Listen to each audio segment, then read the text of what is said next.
Hello, friends.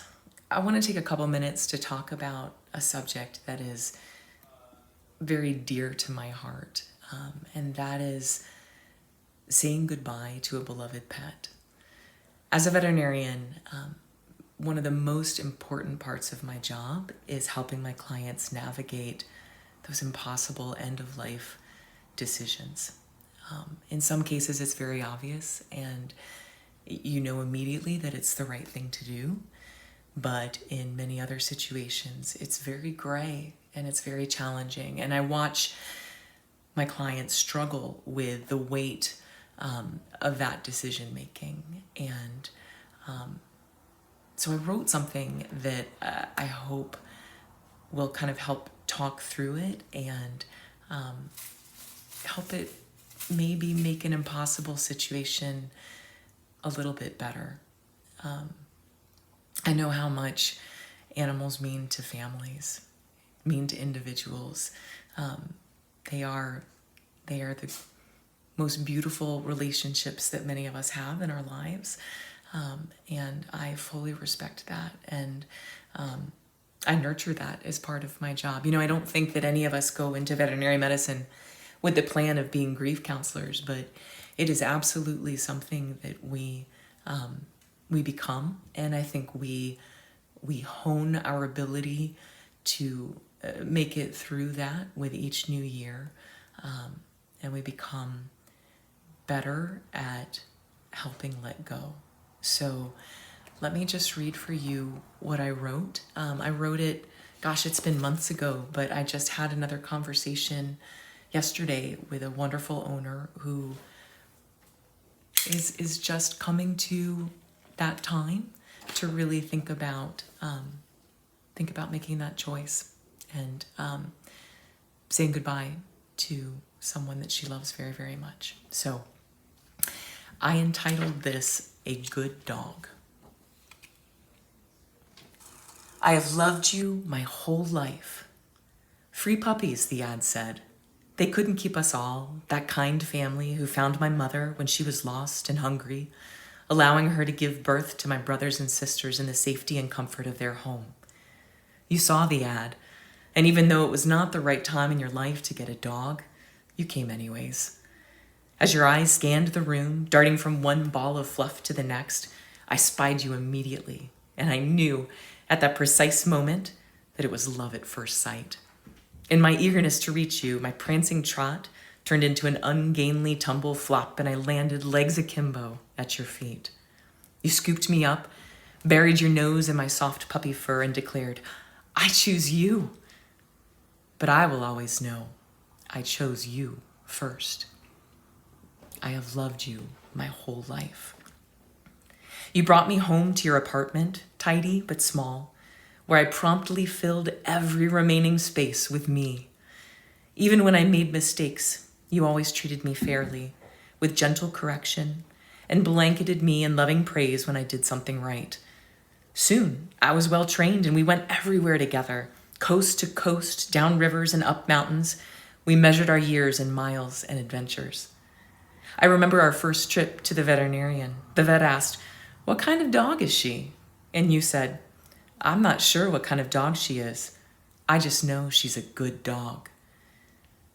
And I wagged my tail in pride and covered your face in kisses.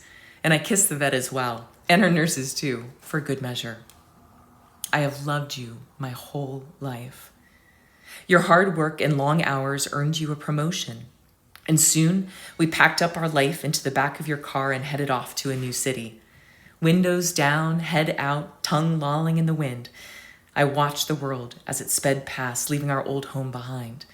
Of course, it was never hard to say goodbye because home is wherever you are. I have loved you my whole life. A new city meant new friends, and one in particular you spent more and more time with as the weeks and months marched on. One night, she came over to watch a movie. You fell asleep on the couch and she quietly tiptoed back to your bedroom. I was torn.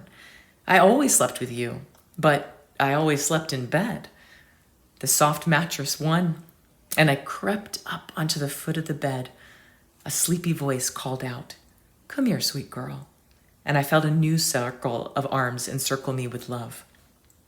I have loved you my whole life, but now I love another as well. Soon we all moved together into a home with a big backyard and a majestic oak tree with sweeping branches. I would sit for hours in its shade, nose tilted up to the breeze, taking in all the scents of the neighborhood, listening to the whisper of the leaves. You two were married, and in time, our family grew.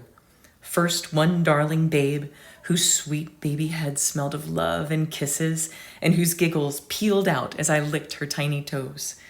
We shared secrets and Cheerios under the high chair, and my heart expanded a second time.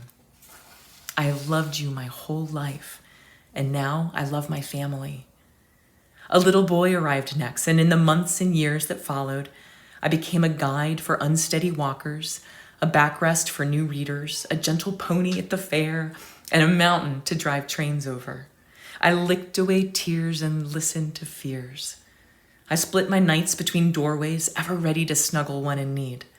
My rabbit soft ears that used to comfort you now slip gently through tiny fingers, soothing their owners back to sleep as the thunder rattles the panes. The children grow taller and I grow older.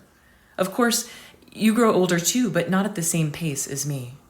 Now it takes me a long time to get my legs under me to rise, and once I do, I walk a bit stiff-legged like a sawhorse until I warm up. Sometimes I slip in the kitchen, my legs giving out without any warning. I know it distresses you, so I wag my tail and look up at you with love. I regain my balance and totter over to kiss your worries away. I have loved you my whole life. I grow thinner. I'm not as hungry as I used to be. I still eat my treats because I know it makes you happy. Good girl, you say. You are my very best girl. And my tail thumps in ecstasy to hear those words.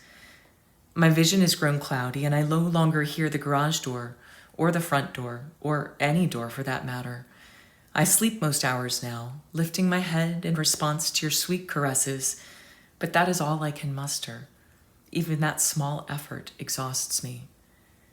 You take me to the veterinarian, asking, pleading, is there anything we can do? Anything, something? But the doctor's wise eyes and gentle hands see my truth. I'm tired. I'm used up, but in the very best of ways. I have lived a complete life, a life full of love and a life fully lived. I've had everything and more that a dog could ever dream of. With one hand stroking my velveteen ears and the other cupping your hand, the vet asks, what kind of dog is she?